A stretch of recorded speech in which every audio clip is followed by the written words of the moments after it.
Stop whatever you're doing because in the next few minutes, you could completely transform how you see business, marketing, and the future of Web3.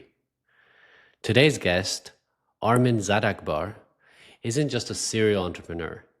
He's a visionary redefining industries across the globe. With over 15 years of experience, Armin has launched multiple successful ventures, from the food and hospitality sectors to pioneering innovative strategies in the Web3 space. He's the founder of the Armin Bar, a boutique digital agency helping brands conquer Web3, and Glam Blocks, a one-stop shop for NFTs and the metaverse solutions. But that's just scratching the surface. If you've ever wondered what it takes to build an empire while staying ahead of the curve in today's fast, challenging digital world, you're in for a treat. In fact, Armin has been recognized by global publications like Forbes, who call him a leading name in the unconventional digital marketing. And did I mention he's also an author with books like Web3 Made Easy that simplify the future of the internet for beginners? Trust me, you'll want to stick around because Armin isn't just about building businesses, he's about creating communities, pushing boundaries, and showing the world how to thrive in the metaverse era. So without further ado, let's welcome the one, the only Armin ZadakBar. Buckle up because this episode is going to be a game changer. So welcome, Armin. Thank you for being with me. Thank you for having me. So this is a very special talk because in a short amount of time, like I said at the beginning, I feel a good friend. So I'm very happy to learn more about you and already understanding your origins and motivations and personal journey. I think it's very incredible what you've done. I appreciate that. Of course. And you've transitioned from industries like marketing, food, Web3. What sparked your interest in entrepreneurship and how did it shape your path? Well, mostly it's because I wanted to have a control over my own life. Maybe it's because of my background, because I was born and raised mostly in Iran. I was born during in the middle of the war. And the whole concept and the culture was around control. So it was just that rebellious feeling was always inside of me, and not wanting to accept and obey someone else's, be it as a manager or be it as the government. And that was always I think the main motivation. Because as I said, like, from the government and political perspective looking at it, I never looked at any, and still never seen a politician say that that person is someone that I would take it at face value, whatever they say, and I'm gonna follow that. So then, and when you're a kid, you feel like grown-ups know everything. Everything is just like under their control and they know what they're doing. But the more you know, the more you understand that nobody knows what's going on and everybody's just making it as they go. And what's better than making it the way that you want it to be rather than leave it to someone else to write it for you? Yeah, well, definitely resonates with me as well. I think that the fact of having your own control, your own destiny, making up your own world is very entrepreneurial. I think that how did you go from like marketing, food, Web3? What's your journey been like and how has you like applied this and kept going to other industries? Where's your brain? How's your brain wired? I would say I would go maybe a step back, because I was always I have a very analytical mind. It just comes to me very naturally. I'm like a very observant and try to analyze stuff. It's just crazy. And I thought it's for a long time. I was thinking that that's how everybody functions, but apparently not. And being in a Persian family, your parents, they either want you to become a doctor or an engineer. So I was good with numbers, and I had my brother who was much smarter than me, and I had to follow the path of like studying. I became an engineer and started doing engineering work, but it was too, I got my bachelor in industrial engineering, but it was too, how can I say, limiting for me, because I've been always living a parallel reality. And I think like that's how anything that I was able to create in my life is because I'm delusional. I don't live in the real world. I live in the world that it's in my head, that sometimes it's not actually the world that is around me. And the engineering world, it was very limiting because of that. It was very logical. And the more I understood about sales and marketing, and especially in the luxury sector, the more I understood that this is more resonating with me, because over there, there's no limit. And you're not actually selling logic, you're selling a dream. It's more of a religion that you need to have some faith. You build something that not everybody can see. How can you justify to a lot, like someone buys a $1 million watch, someone else is looking at it just like you're crazy, or a $10,000 of a bag, but that those people are, they believe in something bigger than that. Okay, this is gonna just show a time or like carry my stuff. So that was the thing. That was just like over there getting into the marketing space. It was for me like removing those limitations and allowing myself also to dream and making others dream with me, if that makes sense. Absolutely. Absolutely. And I really appreciate how you've connected the analytical world with the creative world, and the creative world being more freeing, perhaps going back to your desire of building your own world and your own reality. And like you said, $1 million watch isn't to tell time. $1,000 handbag is not to carry things. It's really to tell a story. It's really to tell, it's a symbol. It's so many other things. And I'm very curious because of what I've been researching. You often speak about this like humanizing effect in the digital world. Can you share the pivotal moment or experience that inspired that philosophy? Let me give you an example. Like me and you, more or less the same age. So you definitely, I'm sure you remember that. And anybody in our age range, for sure, they remember that. Go back in time. Remember the first time your mom got her first cell phone? Way before smartphones, those Nokias. And it started texting you. She was writing in a very, very formal way, not in a way that she now maybe texts you, or at the time, not the way that she was talking to you. And I remember that it was very strange to me looking at that, seeing that how my mom was like, why are you so formal? Like writing a book or something? And it was always a question mark that I couldn't really understand it. Fast forward 2012, 2013, and that was the time I got into Facebook, and I'm doing my MBA. I got started working for Lamborghini in Italy. It was just like and it started like better understanding like this marketing world in the digital space. And I saw like these companies now out, because wherever the attention goes, the money follows. So now like companies are coming here and they started communicating that over there and to trying to catch the attention of these people that they were there. And guess what? They were reminding me of how my mom was texting me. It's not that my mom was not stupid, these people were not stupid, but it was a new mean of communication that they didn't know how it works. And that was the moment for me that I saw an opportunity, and it started like everything that I've been able to build was based on that, focusing on the digital marketing activities at a time and understanding. And that became very, like the whole concept became very interesting for me, reading more about philosophy, about psychology, and more importantly, the behavioral biology. And there are some even free online courses from Stanford University. You can, Professor Robert Sapolsky, you can watch them even online. I started like watching those stuff.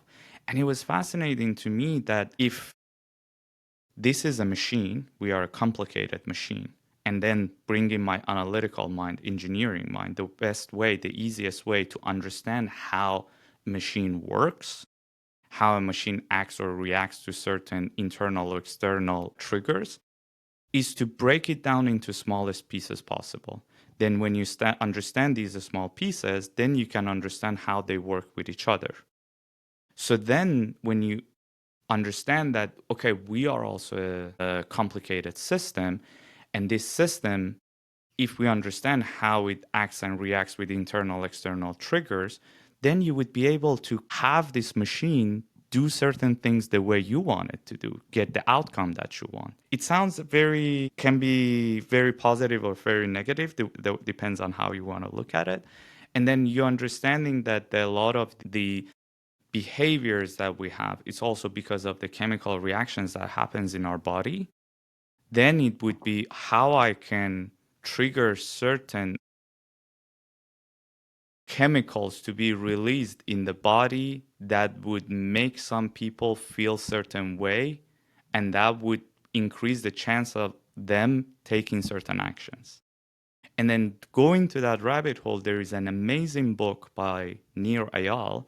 It's called The Hook, or Hooked, better to say, Hooked, and how to build habit-forming products. And it explains how by having a trigger, you would be able to have people to do certain actions. And if you reward them, and it's very important that it needs to be a variable reward, they would start investing into this loop. And with another trigger, they get back to that. Very simple example of this. And also when I say variable rewards, because if right now it's your birthday, hey, Ahmad, happy birthday. I give you an iPhone. You would be happy.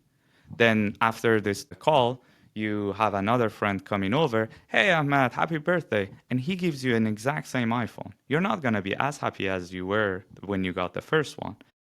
So this concept of the variable rewards, putting it into the whole loop that I explained, there are companies that they're building these habit forming products, master of them being Facebook, and then eventually Instagram, and like Mark Zuckerberg, everything that he's doing over there, that by having you got a notification, somebody liked your story, then you go back to check what's been going on. So you take an action, because a lot of the people, when they even post a story, it's all about like looking at like there is a certain people they want to see if they liked it or not.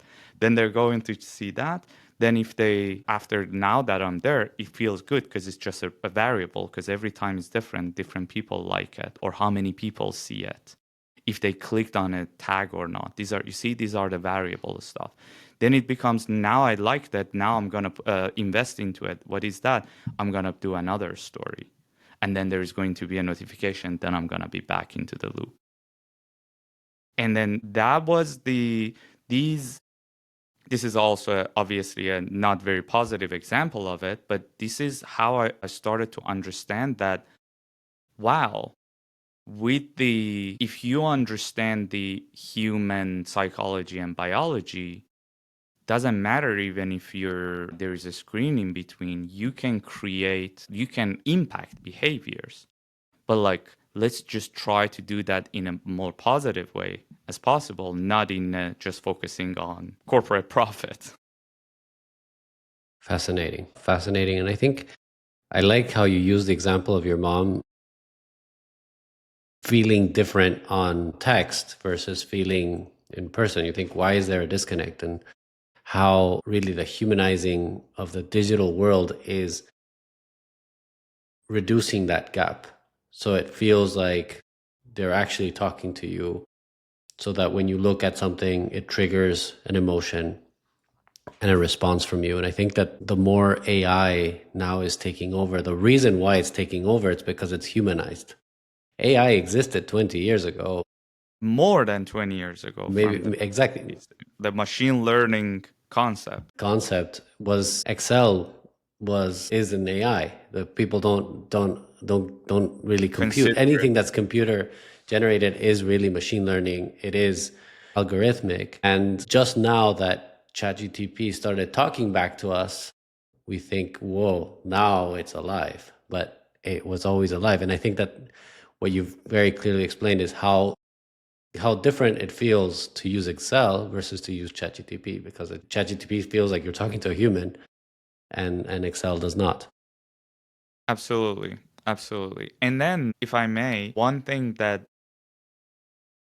because we're always talking about how we can humanize the digital world, but then there are a lot of stuff that, because we became, because remember, we're the last generation that we remember the world before internet. And now that we spend majority of our time online and even going offline, it becomes a thing that oh, I'm going offline. I remember we had to go online, like just with the VDSL dial-ups. What are the stuff that we can learn from the digital world to become more human? And that's whole nother rabbit hole. I had a TED talk about this TEDx in Italy in October 2020, focusing on that. And so that's another rabbit hole. We can go over it over a beer later. It's fascinating. And I think it's a very motivating talk because it's something that most people don't understand marketing the way that you explained it, and entrepreneurship in the way of combining analytics, biology to create messages. It's a science. It's not a, it's a creative side, but I want to say it's a combination of both. And understanding what that, when you say creative works, what does that mean? Yeah, what does that mean? Exactly. It's not chance. No. And especially the higher up you go, the bigger the brands, the bigger, there's a reason why Apple is so successful. They don't do one trial of a video. They're working nonstop to get it to exactly the, it's not like they don't wake up and do it. That's what I'm trying to say. Your ventures span different locations. And the first time we met, you told me about all these places that you lived in, from like Milan, now you're living in Miami.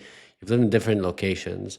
How has this like global experience influenced your perspective as an entrepreneur? Well, first thing first, at the beginning, it sounds very scary because it feels very unknown. It feels very unknown because these are people, places that you've never been or interacted with, or sometimes even languages or culture, in a sense of like how to do certain things, what is acceptable, what is not acceptable. But if you spend enough time and you go in a little bit deeper level, then you understand that it just doesn't that much, there's no much of a difference. And the moment you start, like it's like when you're learning to travel after like 5, 6, 7 different countries, then if you go to a completely new country, you know how to navigate the situation. Even if you don't speak the language, you've never been there before, you just know how things should go, more or less. Then the rest is the stuff, obviously, the details you're gonna learn as you go.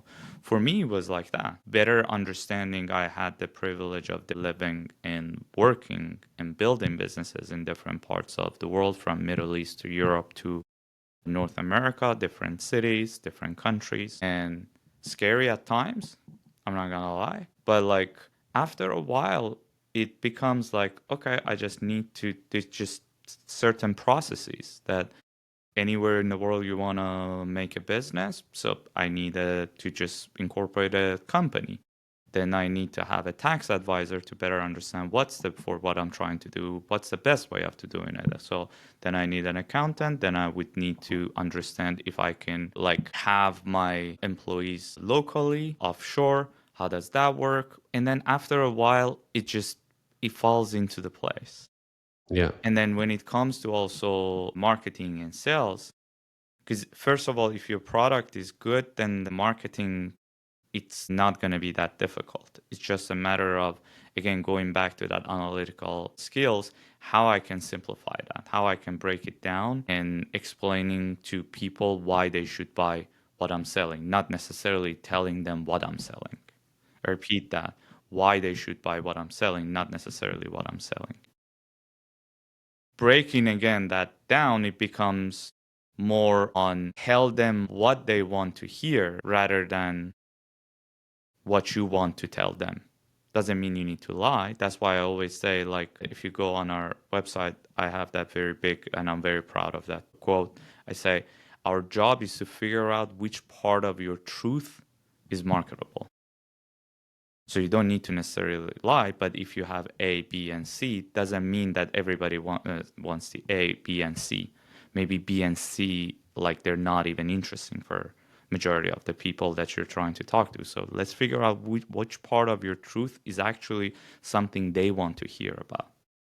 And then when I say they, here can be the people you're trying to reach out to sell. This can be even the algorithm. Because if you understand also what the algorithm wants to see, then you show it to them. That was the case, for example, when I took over 30% of a restaurant in Milan without any experience of running a restaurant whatsoever. And we just started like understanding how are we going to bring these people in. And the more we understood that the majority of the people trust mostly in TripAdvisor, then it became, okay, instead of like trying to convince 10,000 people, we need to try to convince one algorithm. If that algorithm says that we are good, everybody else is gonna trust us. And then it was like, that's also another story that we saw that, for example, have people coming in, and if they were happy, we were asking them to leave a review. I wrote a review, our ranking went up 2. Armin wrote a review, ranking went up 5. Valentina wrote a review, our ranking went up 200. Wait a minute, what just happened here?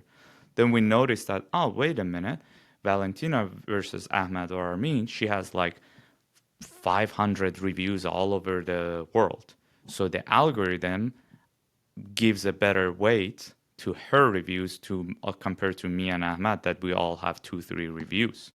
So algorithm wants to see people with a lot of reviews to write a review. So we started creating a list of people in Milan that they have the more than 100 reviews, and we invited them for a meal plus one. And in exchange of an honest review, if you don't like it, say you don't like it. Some people say, no, we don't want to, this is a pressure that we have to give a 5-star. Some people showed up, and then we started like going up and up and up. Within less than 9 weeks, from ranking around 4,000 something out of the 7,000 restaurants in Milan, we reached to number 1. Huh. And there was a line outside of the restaurant. We had a very small, like a restaurant, like it was even a burger joint, not even an Italian restaurant. 22 seats, very small. We had a line outside of the door. And we had like people coming like, oh, we wanted to eat at the number 1 restaurant in Milan. I was just like, hold on a second. This is not the best restaurant in Milan for number 1, but that's not, there are much more better restaurants. But it was fascinating to see the same concept. Just tell them what they want to hear, not what you Want to say. want to tell them. Same thing if you want to, with your customer, with your girlfriend, with your friends. If you wanna, it's all about convincing people to do what you want them to do. It's a little bit manipulative, but that's what it is. If we want to go out and have dinner, where in 4, you really want to have pizza. You would try, like, how would you try to convince everybody to go to have pizza? Not just focusing on like, I want pizza, I don't care, everybody, this is not going to work. How am I going to convince other people that they also crave pizza? It's the same concept, and we do it every day. What on the digital world, you can scale that. Wonderful. It's you're dropping so many knowledge. I actually made a few notes. I always make notes, but I've been writing down so many things that I think I can improve. What do you think about, you mentioned a few case studies in your entrepreneurship, but now let's talk about like entrepreneurship as a whole, or perhaps entrepreneurs today. What in the ecosystem of entrepreneurship do you think are the biggest mistakes that entrepreneurs are making? Ego. I think the biggest mistakes come from ego. And if you're an entrepreneur, in one way or another, you think you know better than the other. But doesn't mean that you always know better than everybody or more than everybody. And understanding that, and it's a very fine line between I trust myself that I can do it versus I need to listen to someone else or I need to have help from someone else. And that is a very, very fine line that is just like can make it or break it for a lot of people. So you're saying that you see a lot of people or more entrepreneurs are having large egos or egos that block them from perhaps making connections with others that might help them? 100%. And I think maybe ego is not the right word. Maybe it's overconfidence. I don't know. I don't want to also play with words, but you got the point what I'm saying. Yeah, I think ego is the right word. Ego is, there's so many sayings. Ego is the enemigo.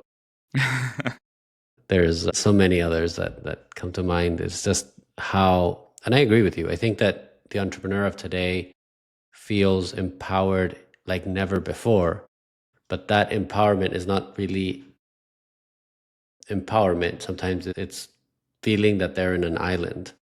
And no man is in an island. No one can succeed by themselves. More and more, I guess, as I increase my entrepreneurial journey, as I grow my companies, as I see things happening, the more I realize that I know nothing, that I need to find people that know more than me so that I can be more successful. Because if I just base it on my knowledge or my experience, it's not enough to take the risk. No, I hear you. And that it's a very famous cliche, but like the older I get, the more it resonates with me that if you want to go fast, go alone. If you want to go far, you need a team, go with Yeah. others. And because a lot of the times, sometimes I see it like, and I'm sure it's not just me, like almost all the entrepreneurs, you feel like you're a machine. You just go fast. The world is not going as fast as I want to go.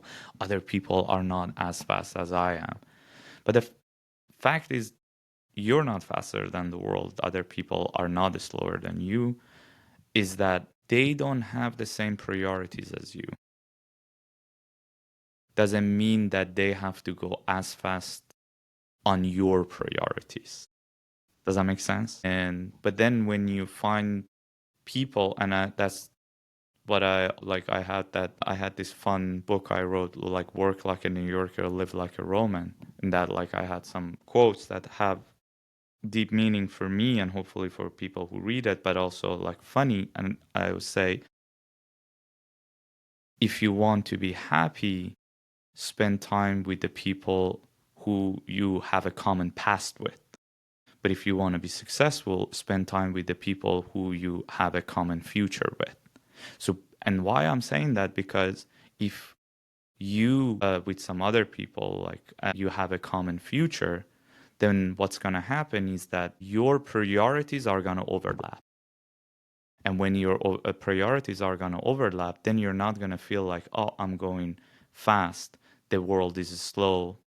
Now you're going to feel like, oh, there's some part of this world that going with my speed. Absolutely agree with you. And I think the entrepreneur, because they live in the future, like, what if, what can I do? The world could be different. There's a new market here. I can solve this problem.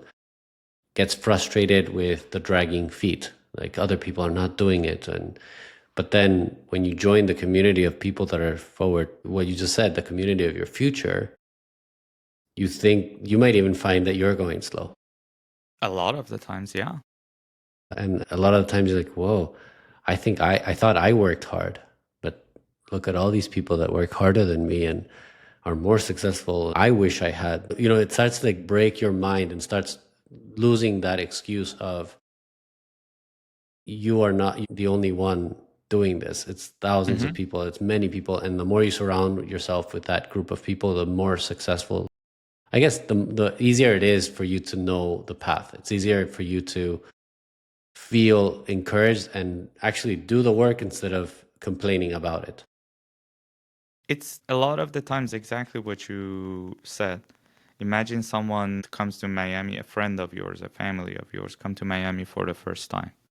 You know exactly based on their personality where to take them, that they're going to have a good time. They don't even need to think. They don't even need to have a proper orientation of where they're going, which direction we're going. You just take, and they're going to have a time of their life. Same thing, if I think bring it to life or especially business, that's the concept of, I think, the mentorship and having a coach. It's just like, but finding that right one that knows it, the stuff that works for you, and also knows all these little spots that you're gonna go with. Doesn't, because there are gonna be so many spots. How many spots are gonna be in Miami that you're gonna take your friend? Doesn't mean that you know all this stuff in Miami, but you know enough that that friend is gonna have a good time. So that's the finding that right mentor or group of friends that when you get into that path, help you to also find those joints to have a good time. In this case, being successful in your journey. Yeah, it's super powerful. And I think that's why certain cities or certain countries or a certain group of friends also have that energy, right? Mm-hmm. You feel in certain settings, oh, I belong here, or certain settings you're like, what is this? I don't think like this. 100%. 100%. What are the cities that you feel like, okay, but we went there your first time, it's just like, okay, I belong to this place. I don't want to overpraise Miami because it's not perfect, but Miami has that feeling for me.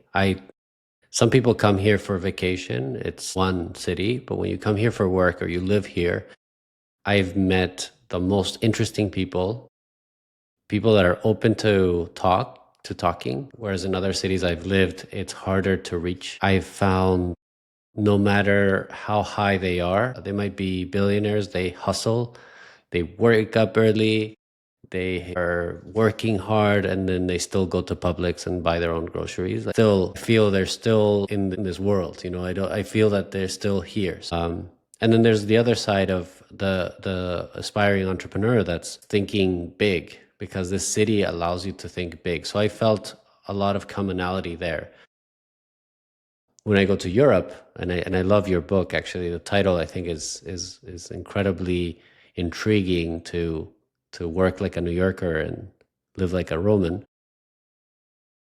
In Italy, I feel, the Dolce Vita, and it's really attractive to me as well. And I think, wow, when I go there, I think, wow, maybe I got it wrong. Maybe, why am I working so hard? Why am I grinding so much? Why is it like I worked on New Year's, I work on my birthday, I work on Sundays, and every time I work, I'm happy to do it, because I think, okay, now I'm actually getting ahead. Now it's when I'm picking up speed. And then you go to Italy and you think, well, I should enjoy it as well. So, what about you? Because there were different points. What about Of me in course. terms of the cities Yes, or in your terms of feelings, the... or how do you feel that, or how have you chosen? Because you did a very incredible experiment about choosing to live here, and in a very intentional way. What was those criteria? What made you think, okay, this is where I can develop my life? So 2024 was the year that I was moving back to the US. Like I got my green card. With my girlfriend, but I was not sure where. In a sense that before that, I was mostly in New York, and I kind of like wanted to be back in New York, back in especially financial district. That's the area that I always been. And but a lot of things have changed after COVID. So we spent almost 11 months going around the country, each place more or less around a month, different neighborhoods in New York, different neighborhoods in Miami, different neighborhoods also like in Austin, Scottsdale, Sedona, Phoenix area, Newport Beach, Los Angeles also. And it was very clear to me after a while that I need to be on the East Coast because of the stuff that I'm doing with Europe. The time difference, even 1 hour time difference in Austin, it was like impossible to deal with. Forget about like 9 hours. Like I remember I had like calls with my team that um, I could see the sun rising behind me and the sun was like setting behind them. It's just like crazy. It was just like January of 2024. I was like, this is not gonna work.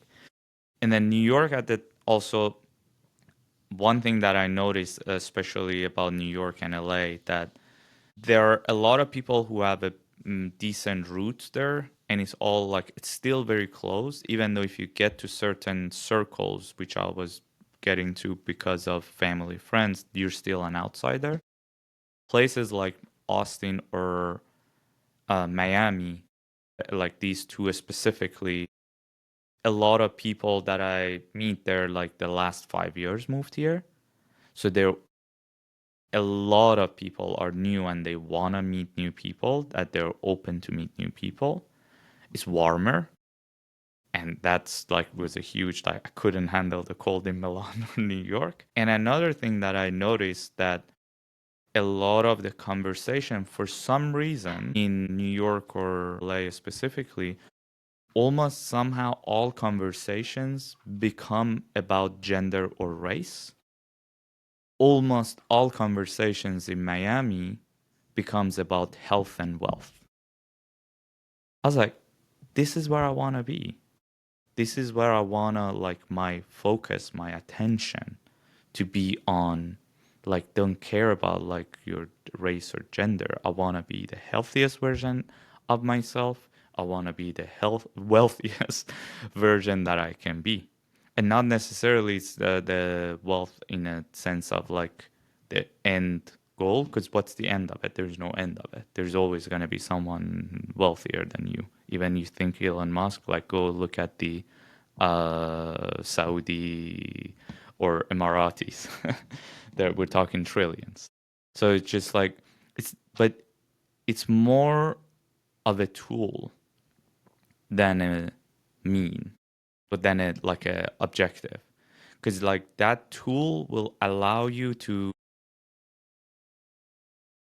really take control over your life. This whole concept of like, oh, the matrix, we need to escape the matrix in a conceptual way or literal way of like being in the matrix in a sense that everything is in control. You need to have control over your life. I realized that the fastest way to escape the matrix is to win in the matrix. Not the only Absolutely. way, Yeah. but if you win into that, then you would have control over your life. Then you Yeah. can do what you really want to do, which for me would be like trying to impact as many people as possible, starting from my inner circle. Because like I feel like I'm most me when I'm in my full-on masculine energy of provider, protector, from my girlfriend to my family, friends to my employees. That's like that's the best feeling. And being healthier, being wealthier allows me to be more and more and more and more into that role and energy. That to me is winning. Yeah. Yeah. I couldn't have said it better, and I completely agree with you. I do want to touch on Web3 because I know you're very involved, you're very knowledgeable. And I don't want to say crypto is back because crypto was always here. And for the crypto people, the price of crypto doesn't reflect the technology, right? It's the technology. When I learned about the technology about crypto and Web3, I thought this is a miracle. Why would other people have a ledger in their home to get them paid on a coin that they cannot trade, but stores value, but then has value? Then, I think when I learned about this, it was already, I don't know, 90,000 computers were connected to this. So you think with 90,000 computers are connected to, it's just incredible. So I do want to pick your brain on this. And I think it's very valuable to hear your thoughts on perhaps predicting what's going to be the most transformative trend in this space over the next 5 years. In a sense, my involvement in the space was mostly on the technology part, and I tried to be very involved in the education and regulatory side in Europe.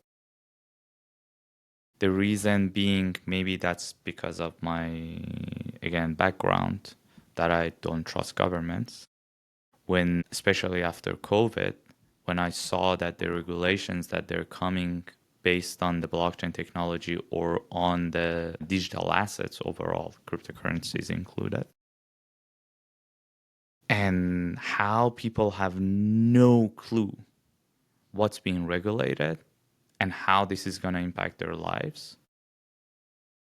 I started working together with some people over there as part of the European Commission. I pushed more towards outer circle people from different companies, from Ledger, from Circle, from various different even PwC, involving them into a non-for-profit organization in Brussels called European Web3 Organization that's been going on for over 2 years now, to provide free education for European citizens and also try to somehow lobby on a local, like in different, supporting local governments in different countries in Europe for the regulation, and also allow people to understand what's being regulated and how this is going to impact their lives.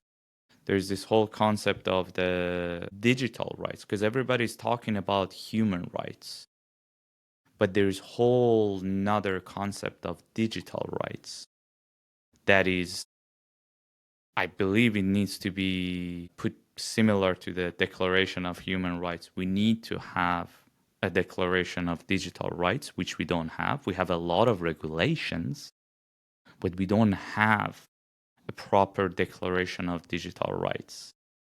And that's been something I've been advocating. I got out of the cryptocurrencies mostly because it was consuming too much of my attention, that it was not healthy for me. I still believe in the technology. I even have investments in different startups in the space. I believe in, especially for the logistics, traceability, phenomenal. This what can be done with the technology. But I was more and more interested into the bringing transparency into regulations, especially now. Imagine our whole life is being more and more digital. If our money becomes digital, which luckily there are some breaks on the digital currencies that the governments, the CBDC, central bank digital currencies, that's going to be there. And in terms of like the futures and the trends, if you look at it even right now, before this whole push of AI that we have these days, even if you look at the 2019, 2022, majority of the traffic on the websites are bots on the internet. Majority of the traffic on the internet are, and I'm talking about something over 90%, I have to look into it, of the traffic on the internet are bots. They're not humans. And now add these AI agents on the blockchain. We had it like in December, we had the first ever AI agent who became a millionaire by doing the trading, that it was just an AI agent. And being able to integrate the AI agents, which I'm trying to also experiment myself, and I'm reading a lot.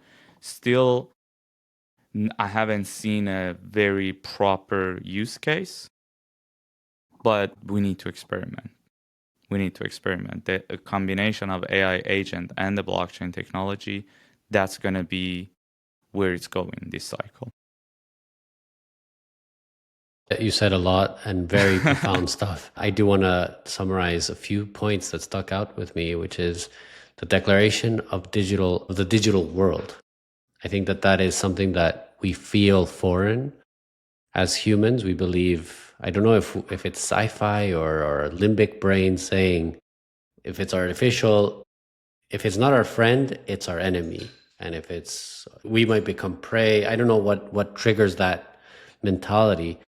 But really, when there's a declaration and how things should work, you can limit, or you can develop with more ease. And I think that what you're saying is that inside this sandbox, inside this declaration, you can experiment and you can do different things, and then you can try and then see what makes the most value for not only for humanity but for the world. Like there may be a non-human application. Like, in this case, like, to me, there are 6 major ones that I think we should advocate for it and fight for it if needed. One being the right to privacy in digital life, and another one which again, it might be controversial, but the right to use anonymous identities doesn't mean that it's anonymous, but if needed with the obviously with the due process of law,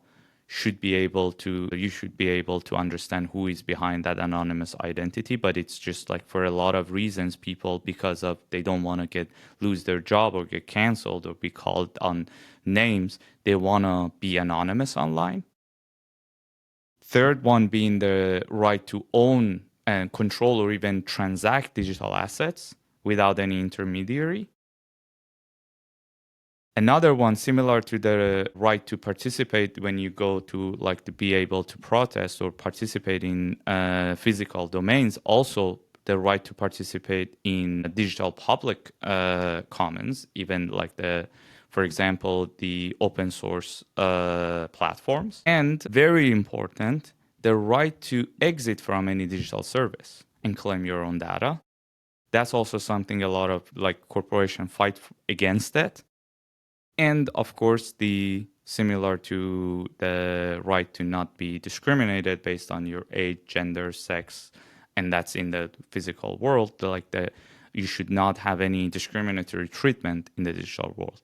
So these 6 fundamental rights, I think these are the stuff that somehow we need to have at least these 6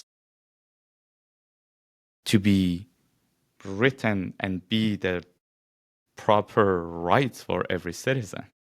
Yeah. Or digital citizen or digital entity. Citizen. Yeah. It's so interesting. I think you gave us a masterclass in so many subjects. I'm super grateful that you've been here. I want to ask you a couple more questions, which are perhaps more projects, or what bold move or project are you currently working on that excites you about the future? This year for me is a year of growing by subtracting. So I'm removing a lot of things. My participation in a lot of companies, advisory positions that I have in a lot of some startups, university activities. I'm removing almost everything and focusing on 3-4 major things. Main activity is the digital marketing activity, and we're vertically doing launch and relaunch of brands. That's our bread and butter, and we have a very niche for that. I have a software development company that we do custom developments, and these are 2 major like sources of income that I have, and I want to just not be distracted by the next shiny thing that comes into the place. At the same time, I'm educating myself a lot. We've been talking about it as well into the commercial real estate here in the US. And we're starting a series of meetups, monthly meetups called Europe Meets Miami. That's going to be first one end of this month by the 30th of January. And that's for me is more on to be able to meet more like-minded people, in a sense of more people that I have a common future with, and helping more people to meet others that they have a common future with them, if that makes sense. It does. I love all 4, especially number 3, because it's and that's where I need to learn from you. That's where we're definitely working, and I'm working on learning from you on the other 2, especially number 1, number 3, and then number 4. The meetups is very interesting because you mentioned before the people from your past are where you're happy. So Europe meets the US is sort of like people that are going to be happy, but then forward looking because you're in a different place or you're bringing different ideas. So definitely very incredible new projects. And it's just incredible how little people speak about less is more. I have a saying at home: simplicity is the ultimate sophistication. You don't need to put 10,000 colors to look good. 1 color, you might look good. 2 colors, you might look. 3, you look like a clown. 4, you know what I mean? So the same thing goes with projects and the hustle mentality of sometimes, like, when I say to people what I do, sometimes they're like, is that it? Do you know how much it takes to do one thing well? Like, it's just, that's how it should be. So I really appreciate that. I want to end the podcast by asking you, reflecting on your career, what's one piece of advice that you might offer to your younger self? Be more in your masculine energy. Love it. Because that's where you're going to be the best version of yourself. That's for me, doesn't mean for everybody else, but for my younger self. Yeah, I see that. I agree. It's perhaps I would extrapolate to be more yourself, be more authentic, which is people say you shouldn't be this way. And then you're like, but I don't feel good this way. I can't be all I can be if you're asking me not to be myself. So very valuable advice. Armin, thank you. Thank you so much for being here. I appreciate you. Thank you for having me. It was a masterclass. Like I said, I've learned so much from you. I will continue learning from you. And hopefully we do one of these again for the next episode of your life and see where you get to next year. When I'm going to learn real estate from you, then we do it afterwards on that. Sounds great. I really appreciate it. Thank you so much. I appreciate you, Ahmad. Have a good one.